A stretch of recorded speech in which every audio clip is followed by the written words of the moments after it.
நிறைய பேர் வந்து இந்த மாதிரி தான் சில விஷயங்களை வந்து இந்த விஷயத்தை நம்ம போய் செய்ய போகிறதுனால இந்த மாதிரி நடந்துருமோ அப்படின்னு யோசிக்கிறதுனால சில வாய்ப்புகளை வந்து தவற விட்டு விடுகிறார்கள் அப்படின்னு இந்த கதையிலேருந்து நமக்கு புரிய வருது.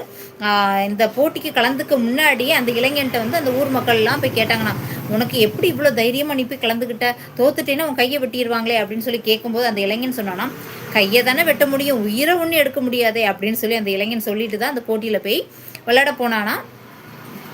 கதவை வந்து இப்படி தள்ளதுக்கு முன்னாடி திறந்துருக்குதான். அந்த கோட்டையோட தாழ்பால் கூட போடாமல் தான் வச்சுருந்தாங்களாம். இப்போ இதுலேருந்து என்ன தெரியுது, நிறைய வாய்ப்புகள் வந்து நம்ம இந்த ஸ்டெப்லேருந்து அங்கே போகிறதுக்கு முன்னாடியே பலவிதமாக அப்படி போகலாமா போகக்கூடாது அப்படியா இப்படியான்னு நம்ம யோசிக்கிறதுலையே நமக்கு மேலே இருக்கக்கூடிய நம்பிக்கை நம்ம வந்து இழந்துடுறோம். அதனால் எந்த ஒரு விஷயத்தையுமே வந்து நம்மளால் செய்ய முடியும் அப்படின்னு நினச்சி நம்ம பண்ணுனா நம்மளால் எல்லாமே